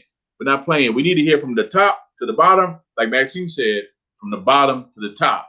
We want to hear y'all, and we got to get active together. And you got to get into ATS. You look at Kevin pointing to Maxine. You got to get into ATS. Why? Because we are helping people get educated so they can be empowered, so they can then go through what they need to do in their family to change their future. Why? Because it is the MEXIT. It is the middle class exit, and that's what we're trying to do. All right, so look, this is what we're going to do. We're a little bit past the halfway point, but you guys who have websites, make sure you put them up. Go ahead and put them up so the people know how to support you and everything that you're doing. And I want you guys to, Maxine, did you have something? I want to say one thing. Go ahead. And I'm such an out-of-the-box thinker. All right. We always allow society to dictate on what things need, how things need to be labeled. Who's to say we're middle class between a 50K and a 500K? Who determined that terminology? Who determined that definition that is middle class? And don't be labeling us. That's right. We don't have to accept that definition. So we need to be coming up with our own term. Come on. Our own classification. And we need to be the one to tell in society who we are and not just dictate to who we are. So. Snaps and claps. Let's get it in. Come on. It sound like you talking about I know who that sound like. That sound like the people that make National Day. This is National Hot Dog Day. Oh, it is today. Maxine, you're going to be Secretary of State. Secretary of State, Maxine Phillips. All right. Somebody said two snaps and a circle. Hey, look, we're going to take a chance. Look, we're going to take I'm feeling like we're going to take a chance. We're going to go ahead and throw it to our main man, Marquis. Marquis, what you got for us? Ooh. Hey. You know what? You know what? Listen, I am trying to learn about this Bitcoin cryptocurrency. All right. And so I'm one of these guys. I'm a baby stepper. And the first thing that I do is I try to learn proper enunciation. All right. And part of that is because when I was a young kid, I used to stutter a lot. Remember that. I knew you remember that. Young. Yeah. Holy smokes. I asked Marquis. No, I ain't gonna say it. Go ahead. No, go ahead. I like to hear that story. No. But no, we love our people. We love all of our people. But as somebody who had that speech impediment, I had to learn words. And so this is what I did when I was a young kid. I used to sleep on a dictionary and a thesaurus in hopes that I would absorb the information. Oh, wow. Like a plant, like photosynthesis. Somebody told you that. Somebody told you that. No. That's next level right there. Nobody told me that. I was just, if it works for plants, maybe it'll work for me. We always knew you were special in the neighborhood anyway, Marquis. I just didn't know how special. So I say all that because I had a question though. I used to wonder why you had Webster on your forehead every morning. Now I know why. Now you know why. Because you was laying on like that and just now you know why. Put it on you. Now you know why. But I do things in baby steps, and one of the questions that I had, because we call this Dogecoin. It's not Dogecoin. Uh-oh, here we go. Dogecoin. Doge. And so now when somebody Do says you know what a Doge, Doge is? Do you know what a Doge is? I looked it up. I can't remember it. A Doge is a dog. Doge is a breed. Doge is a breed of dog. Really? Look it up. Matter of fact, do you see the dog on the coin? I think I did see the dog When on the you coin. Google it, there's a dog on the coin. It's called a Doge or Doji. Yep. Uh-oh. Come on, People's Congress. We do it Yep. all up in this joint. You're going to learn about the animals too. All right, go ahead. Let me let you finish though, Marquis. Go ahead. Oh, no. Well, because this is all about education, man. And like I said, I start from the bottom and go up. And for me, the bottom was just, how do you pronounce it?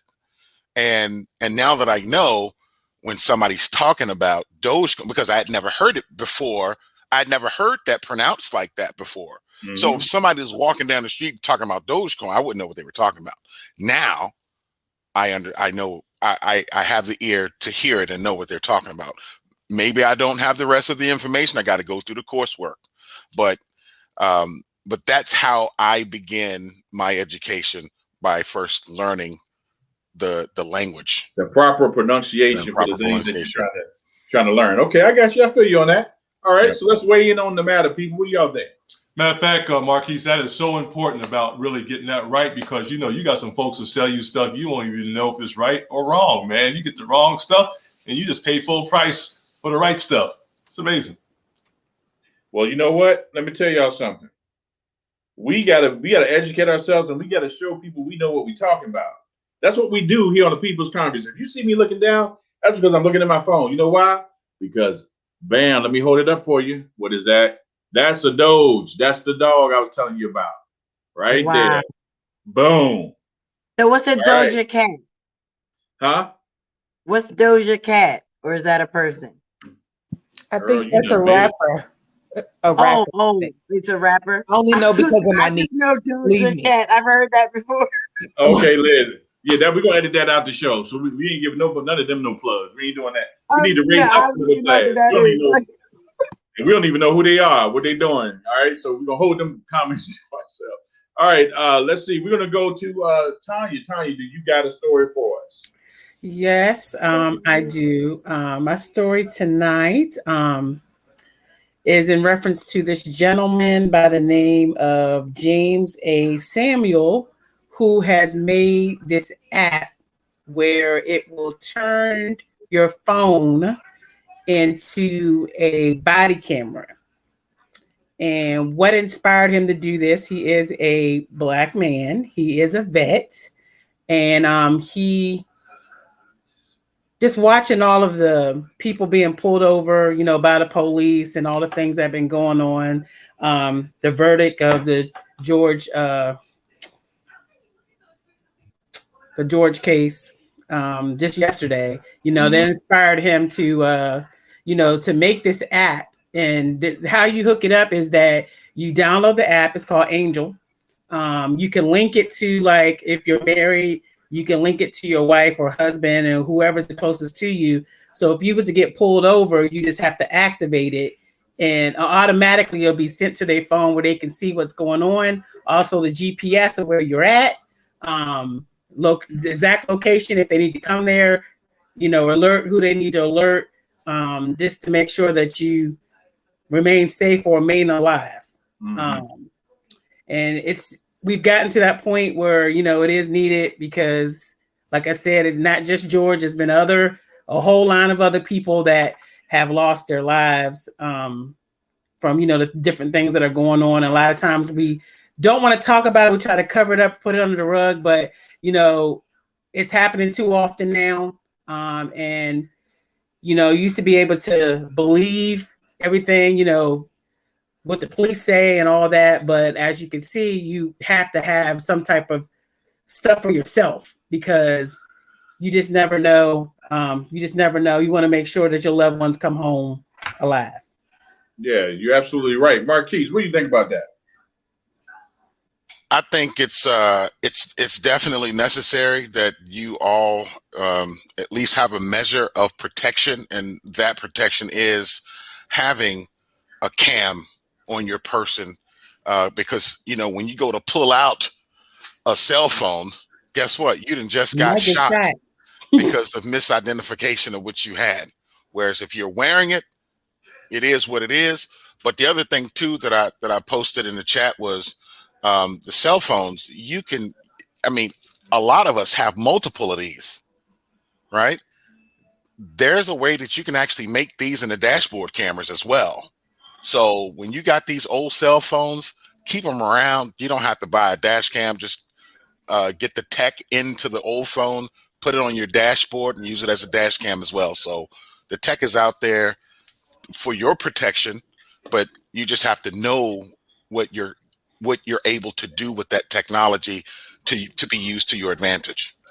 All right. Good point. Good point. You actually made me think back to one of our past shows where we talked about when a police officer pulls you over, what do you do so that you're safe? And the point that we brought out, if you didn't see that show, I'm going to go ahead and give you that nugget now, is the first thing you do is you call the police, dial 911. You call the police and you let them know, you let the dispatcher know, I got pulled over. I don't feel safe. I need you to stay on the line. When the officer comes up to the car, you say, officer, what is your name and badge number?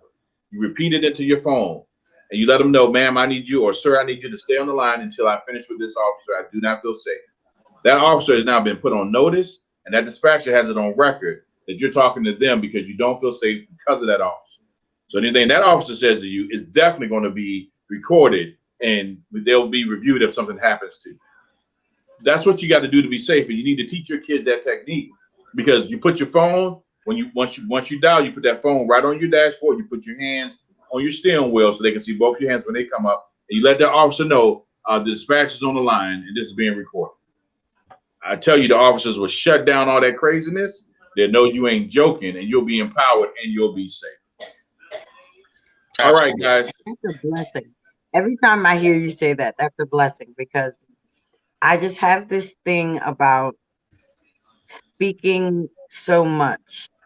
And I know it gets touchy when, when people talk about just the actual, I just think there's a respect factor that we've lost for everybody. Like, it's not even a matter of authority. I just think it's a respect factor in the way that we respond to people in general. That is so major now that in my mind, I'm hearing you say that, but I'm seeing the situation Unfold, yeah. I'm seeing that I'm driving, or I'm seeing, not me, because me, you can't put me in the situation because y'all wouldn't do what I did. Y'all wouldn't want to do what I do when the cops pull me over. I mean, you got gangster. What'd you say you got on your license plate? God got goons on my license plate. They be like, they pull you over. They gotta drop the SWAT from helicopters to come get you. They're like, and that's another thing. That's another thing. Sometimes, especially in Philly, they won't pull you over with one person. Like, so the same way that we are terrified of a police officer, police officers are also terrified of the people that they pulling over. So as one-sided as we want to make this thing sound, the second that I'm scared and I'm in my uniform, you actually have a bigger problem on your hands, because now everywhere I go, I'm scared. I believe that I'm under attack. So sometimes we have to watch what we say, because now here you go.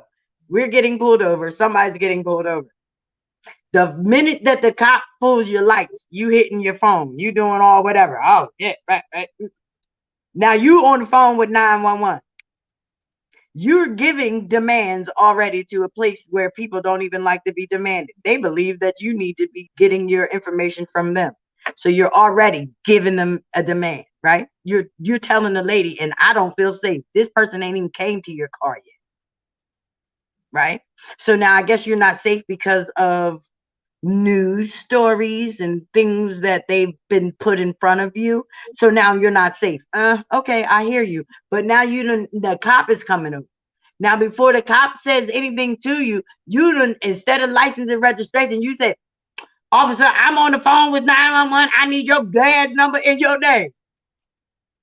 I mean, I hear you. Well, Angelo, if you say it that way, I mean, you you're gonna automatically have an issue. That's not exactly how you should say that. Brother Stephen, this is why I said what you said. I heard what you said, but then I'm taking my middle class mindset and all my friends and family members that would have listened to you hearing this. That's what we heard you say. 911, I do not feel safe. Yeah. Let me roll my window. Look at her. I need you to state your name and your number and your badge ID because I got 911 on the phone. And I believe that we're going to hear you get shot. I believe that we're going to hear your confrontation. And I believe that the police officer is going to say, okay, man, but I need your license and registration. But I need your license and registration. So the second that we don't, because we are somewhere else on something else, now what? We are going to hear the confrontation on the phone because you put it on your phone. We hopefully have a body cam. But we're going to start seeing these things overplayed. And then when we start to see them, we're going to have a better conversation. We're going to have to change the narrative. Can I ask you a question? Sure. All right. This is the question that I have for you. I'm sorry. I'll be feeling so way about that stuff. I've just felt it. No. I got a question for you. All right. So we're going to take my idea and we're going to move it off the table. Can you give us an idea of how that situation should be handled? You know, it takes months and maybe years to build a building. It only takes like minutes to destroy it, right? Exactly. So when we have an idea, we can tear it all apart and then let it hit the ground, but we have to have something to put in its place. So let's not tear it down. Let's fix it. All right, let's fix it.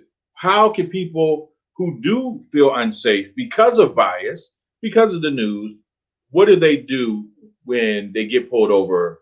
How do they get protected? They should get some ice cream. In my mind, I believe that get the ice cream from McDonald's first. Lord have mercy, Kevin.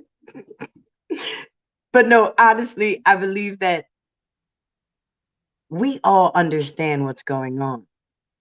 And the more that we understand that we all understand what's going on, and we start to treat everyone like we are all in something that's going on, you can be able that you're scared.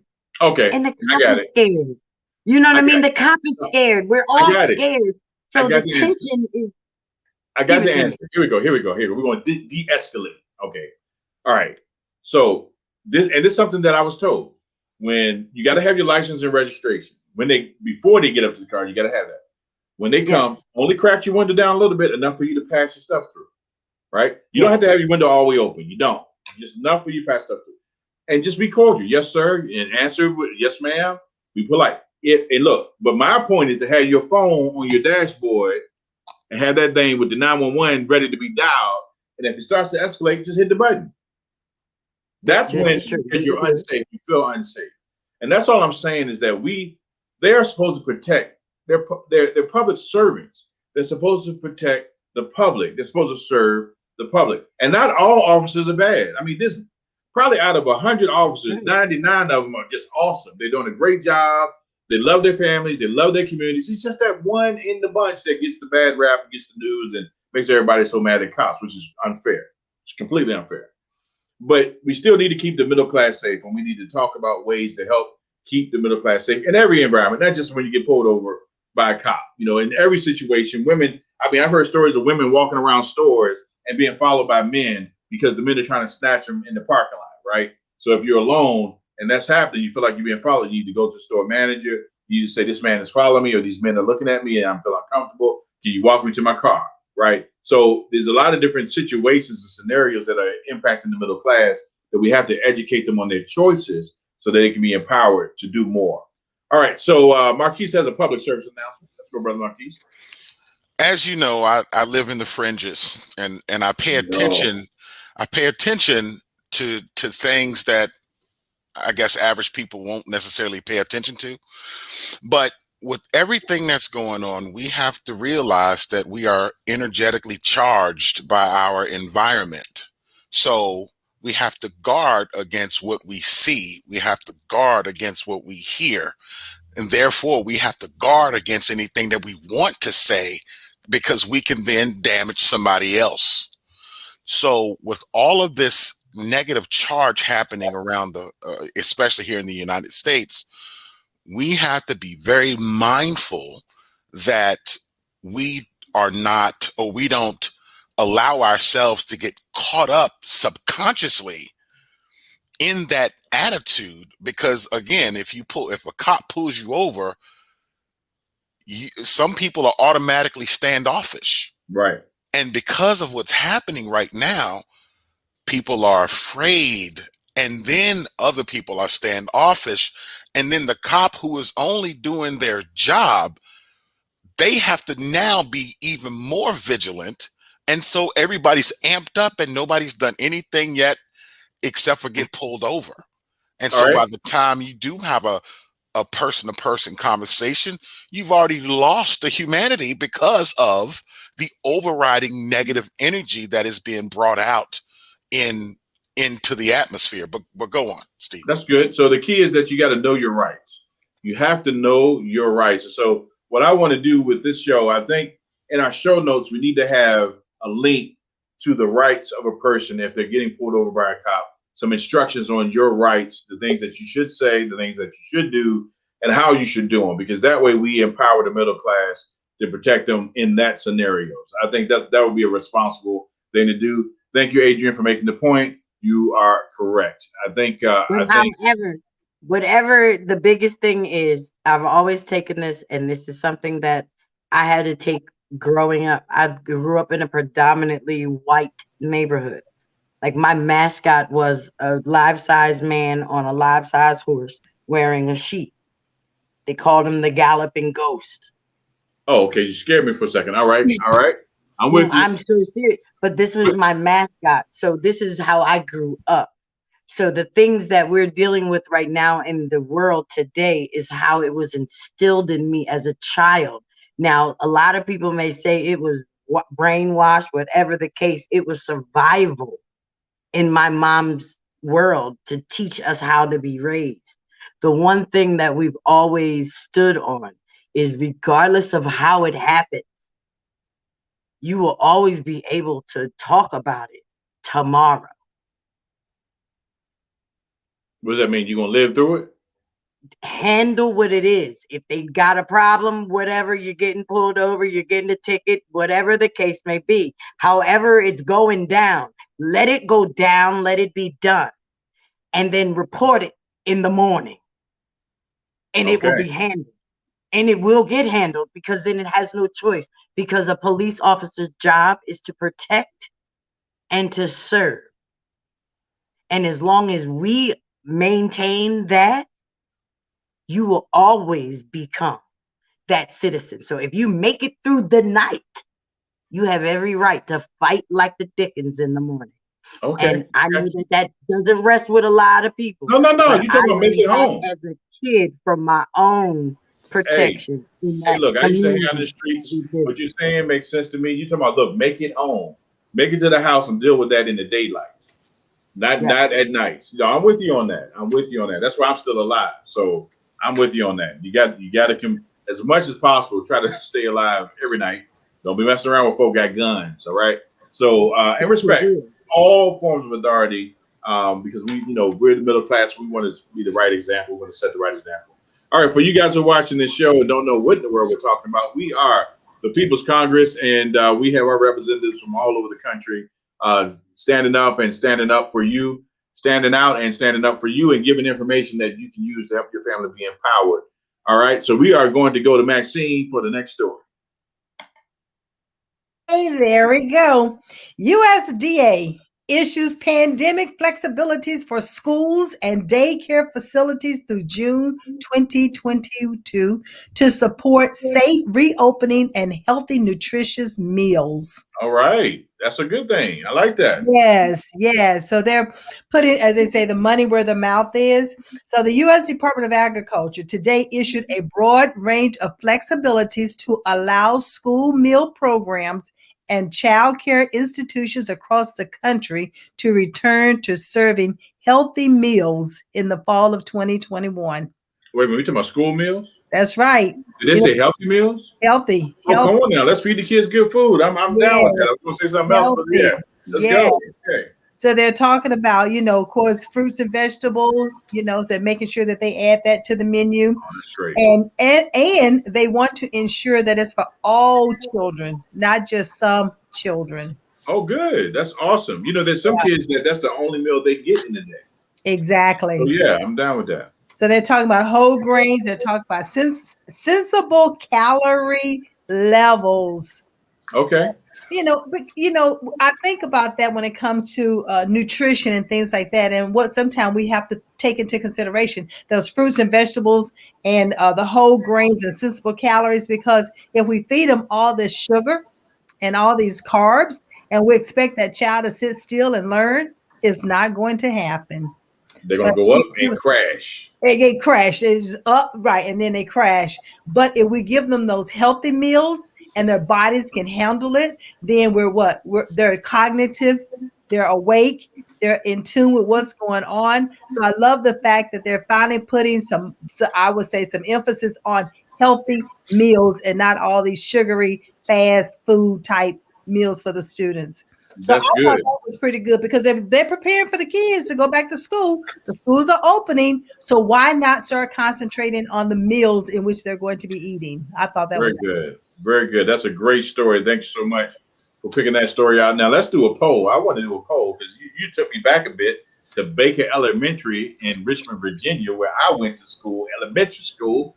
Now I want y'all to talk to our audience and let them know, what was your favorite meal at school? What meal did you look forward to at school? It could be middle school, it could be elementary school, or what food item was the one that you wanted?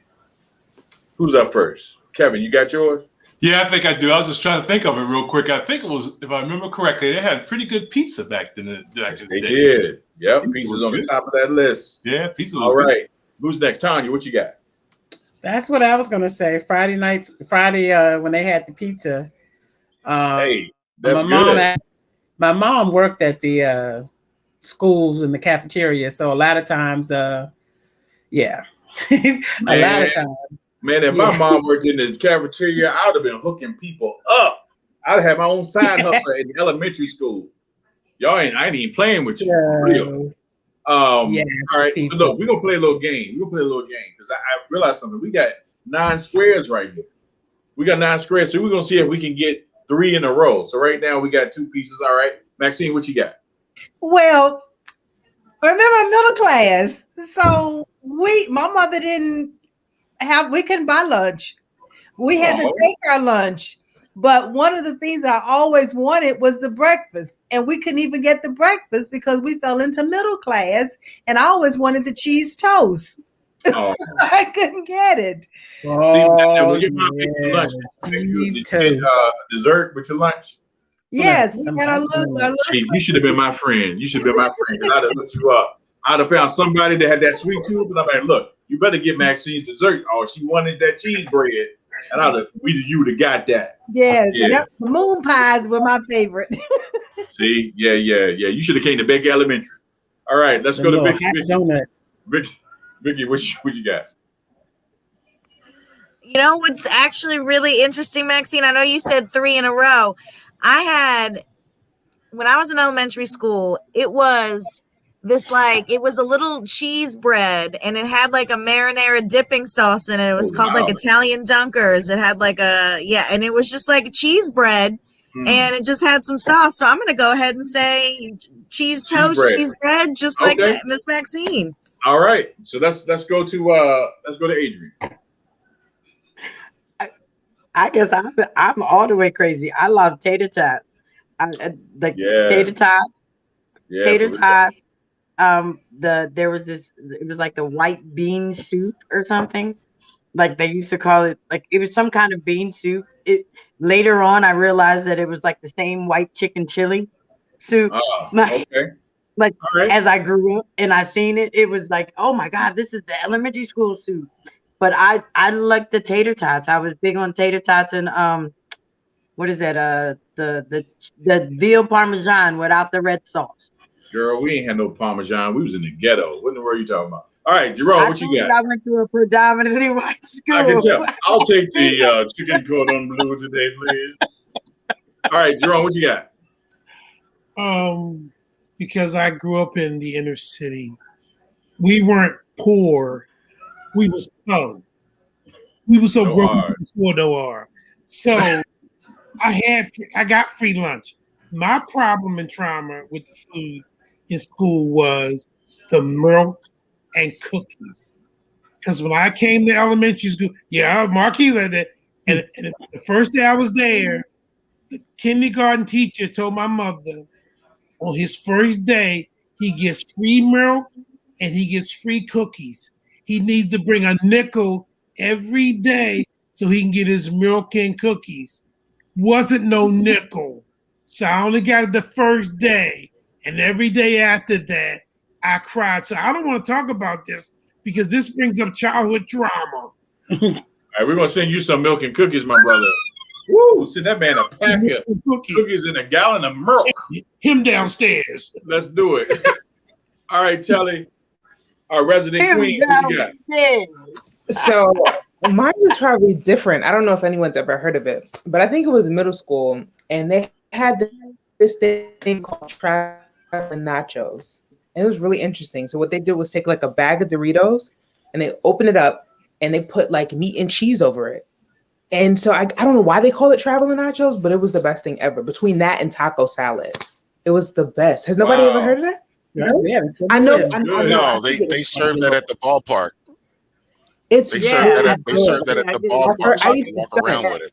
I used to stun. I'd be like, man, that's throw up. But when they would put it on my plate, I'm like, oh my, low key, I'd be so happy. Like, it's so good. I've never had it anywhere else.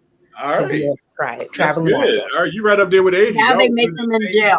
Look, now the guys in jail make them too. They get the stuff, they prop it out the common, and they cut up a little sausage meat, and they got nachos too, baby. They call themselves traveling nachos. All right, they making it work. All right, Marquise, what you got? Well, being that we both went to the same elementary school. Yes. I had a wide variety of flavors. I had a plethora. I myself, I enjoyed the chicken cordon bleu. Stop playing. I enjoyed that as well. Are you sure? Because I don't remember having chicken cordon bleu at our school. Well, I mean, if you just use your imagination, Steve. You talking about that dry chicken with that fake cheese on it? That's exactly right, man. If you use your imagination, you're gonna have some chicken cordon bleu, even though it ain't. All right. But we were definitely poor without the R. We were po. And so the best thing was the what do you call that? The fruit? The fruit cup? The fruit cocktail. That was my jam. The fruit cocktail. Look, grab me the whole thing. I used to beat people up for the fruit cocktail. Don't play. I was a bully at one time. I'll go in and swipe the fruit cocktail because that was my jam. And then I learned how to trade. So I'll cut the pizza in half, Steve. I cut the pizza in half because I gotta have that pizza too. That's right. And get me a double up on the fruit cocktail. Yeah. Now I have a question. Y'all keep saying pizza, and I'm a little bit younger than you guys. I'm older than them, but I'm younger than y'all. And y'all saying that y'all like pizza. So I'm trying to figure out what kind of pizza are y'all talking about? Well, some schools had the square pieces. The square pieces, right? They were cut in squares, and some had the actual pieces. Probably in your school, you had the real pizza company. No, we had Pizza Hut. That's what I'm trying to tell you. I know we had Pizza Hut on Friday. Y'all thought I was joking on it. That's why I said pizza was not going to be my day because I was not going to answer with Pizza Hut because that's what we got on Fridays. But that's why when y'all kept saying pizza, I'm thinking you mean like the Elios, like the little square. She like, look, our mascot was a real horse with a real man on it. Ain't no way y'all have pizza like we had. What kind of pizza you talking about? I see what you're trying to do. All right, so let me tell you about the thing that I look forward to, and it shocked me. Because I look at her laughing, look at her face, because I got her. Now look, this is the thing. This is the thing that I used to like. It was peanut butter in a ball that they would roll in Oh peanut yes. pieces. I couldn't. They were delicious, but this is the thing that really shocked me. When they would bring out the rolls, they had butter on a little piece of cardboard with a piece of plastic. You fill it off and you stick it in with milk. I don't know why that butter was so delicious on that roll. It was like honey butter. Huh? It was almost like honey butter. I don't know if that was roll or the butter, but yeah, it was cold butter, and that butter I don't think ever melted. But you know, it didn't melt till it got to the back of your mouth, and by the time, I mean, you know what I'm saying? And you used to have to squish it down with your tongue in order to get it all in your mouth. I was right there, brother. Hey, we keeping it real tonight, y'all. We keeping it all the way real tonight because we want y'all to know that we've been through it too. All right, we had to suffer with hard butter. Right. Real. Y'all don't know about that. That's what the People's Congress been through. That's why we got elected into the Congress in the first place. We had to suffer so we could teach y'all something. All right, melt the butter first before you give people rolls. What are you trying to do? These just little kids. Don't hurt them. Love on them. All right, people. Can I make a left turn here? I'm scared because we was doing before you turn. I got a question. Before you turn, has anybody ever noticed how they never put the milk in the refrigerator? What? Y'all must have you must have had milk straight out the cow. In the refrigerator. That's because you probably had the milk straight out the cow, baby. But I know those little boxes. The little boxes of low-fat milk and they had the refrigerator. They didn't refrigerate that out. They didn't refrigerate hers because it came straight from the cow. Refrigerator ice. Right. They had to because that stuff would have hurt a lot of kids. Ain't no way. All right, Marquis, let's take a left. Look, let's go ahead and take a left, Marquis. What you got? Now, I have a question. I have a question for the panel. I have a query. Out of all of the people here, how many of us have been homeless? Okay. And I'm gonna raise my hand, but we had talked about homeless earlier. Yeah. I was homeless, but I was hard-headed. I just didn't want to follow the rules of the house. Oh, that's you talking about yourself. Okay. You damn right. I was talking about myself. I wasn't talking about nobody else. I was talking about me. Come on. That's why I could tell somebody the truth about that. Like, you used to go home. Okay. So like that. So we here at the People's Congress, we do have practical experience to go with the stuff that we're talking about. Yeah. Because I've been homeless as well. And I'll tell you, and this is something that I learned. And when I was homeless, I lived in a men's shelter down in Louisiana, in Shreveport, Louisiana. And what I can remember being in a men's shelter is that men take it on the chin because we're men and men are supposed to be self-sufficient, independent, blah, blah, blah. We don't get a pass like women do because women are women and you have kids. And I'm not saying I'm being very general though. That's real. Yeah. But I was with an organization. I wish I could remember the name. But when I laid down and listened to the men, when they laughed, you could hear the pain in their laughter. So when you see a man out here that's homeless, I will tell you that pain is real. He might not show it. He might be hardened. But at the end of the day, when he lays down wherever he lays down, it hurts. No matter what that man's background is, he's now not where he probably could or should be. And he's in the midst of his struggle. And I would just encourage everybody to just breathe, take your time, maybe even pray for these people, drop money when you can, how you can, where you can. You don't have to make a show of it. It's not about you. It's just about how you feel giving, how they feel receiving, and let God sort it out. All right, so this is what I want to do right here, because you bringing up a good point, and we just not going to talk about it. We're going to be about it. So middle class, this is your assignment. I want you to get those big freezer bags that zip up. All right, go get your box of those. Then go down to the dollar store, to Walmart, buy some socks, some toothpaste, some deodorant, and some underwear. put it in that bag.